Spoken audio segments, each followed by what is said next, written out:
He left her on a Tuesday. Not during a screaming match or a long, drawn-out fight, just a quiet Tuesday evening when the air smelled of rain and disappointment. Lila had been sitting at the small oak table she'd bought secondhand, laptop open, fingers still hovering over the keyboard of her nearly finished business proposal. She was 3 months behind on rent, her online store barely making a trickle of sales. But she had hope. She always had hope. Ethan didn't. He stood by the door, suitcase handle in hand, wearing the same blue tailored coat he used for client meetings.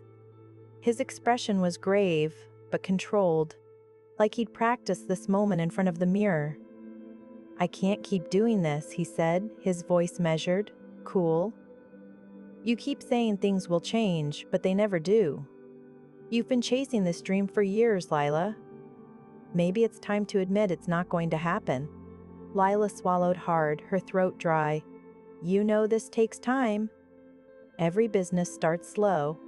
He shook his head. "Every successful business starts with something real. You sell handmade jewelry online.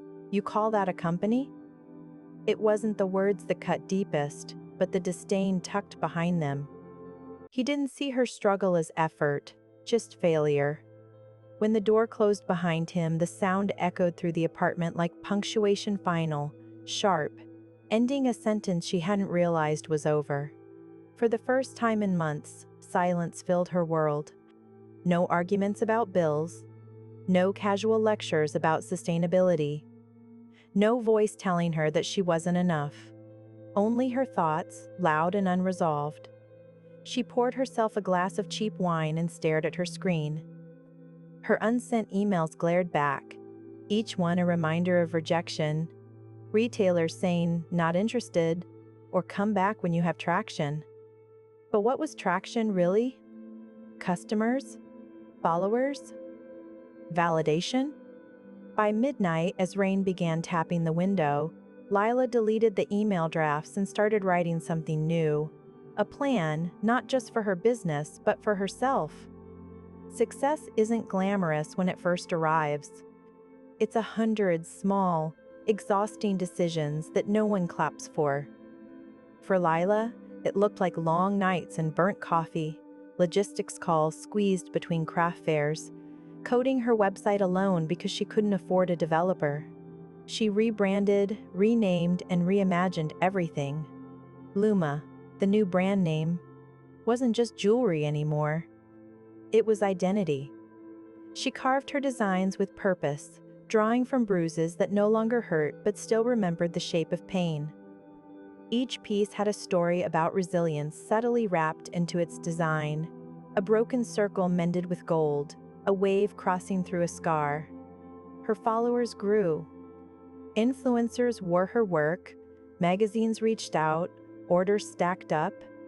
And then one morning, an email landed in her inbox from a luxury concept retailer headquartered in Amsterdam. The subject line read, "Partnership Opportunity, Luma X Nova Design."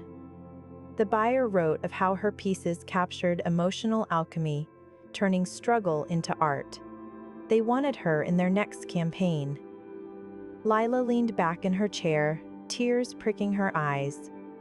She didn't cry because it was success. She cried because she'd finally outlasted the doubt. She saw Ethan again in the strangest of ways, through pixels first.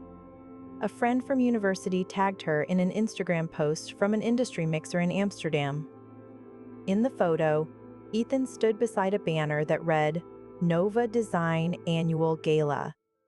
He was now a senior partner there, the same company that had just approached her.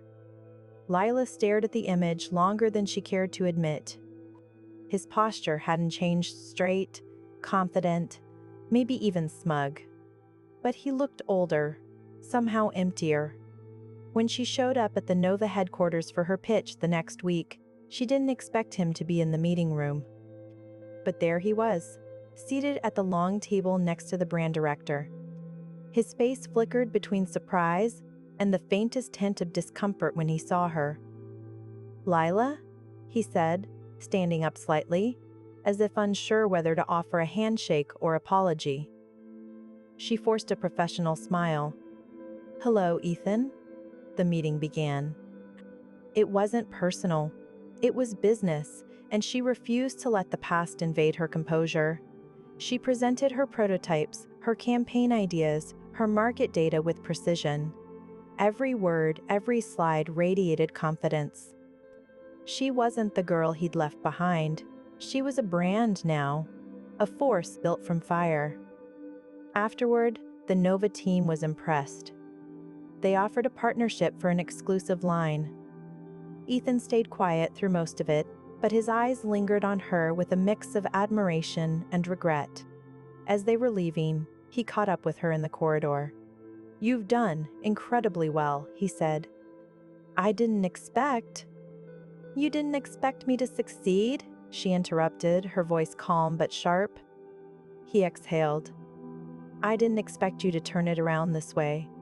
I was wrong, Lila." For a moment, she almost pitied him. "Almost." "I suppose you were," she said softly, adjusting the strap of her bag. "But the thing is, I needed you to give up on me. It was the only way I learned that I didn't need anyone's permission to rise." He opened his mouth to say something, but she was already walking away. The collaboration launched 6 months later. Billboards across Amsterdam, Milan, and Paris carried Eluma's signature tagline, "Mend what was broken. Shine anyway." The campaign went viral. Celebrities wore her designs. Luxury outlets requested interviews. Investors approached her about expanding internationally. Yet amid the whirlwind, Lila remained grounded. She still worked from her small Rotterdam studio. Her workspace smelled of fresh metal, candle wax, and determination. She sometimes thought of Ethan, not with anger, but with quiet gratitude.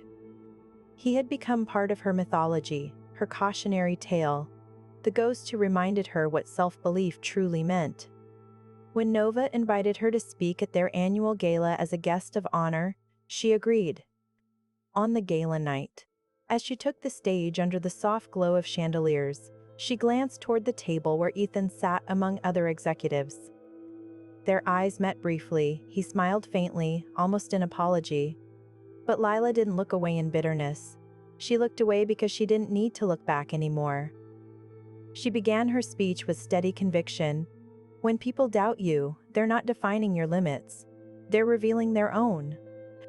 The hardest thing I ever learned was that validation can't come from someone else's comfort zone. I built this brand on the belief that broken does not mean damaged. It means changed. And changed can be beautiful. The room filled with applause. Cameras flashed. Ethan's face blurred into the glow of the lights. He was now just another stranger in the story of her triumph. A few weeks later, Lila received a handwritten note with no return address. "I'm proud of you. I mean that. You deserved better than me. I see that now. E." She folded the paper neatly, tucked it into her sketchbook, and smiled. Revenge, she realized, had never been about hurting him. It had been about healing herself. For every door he closed, she had built a new one. And she walked through each one with her head high, golden light, catching on the edges of the jewelry she forged from the ashes of what used to be her doubt. Because in the end, proving him wrong wasn't the victory. Becoming herself was.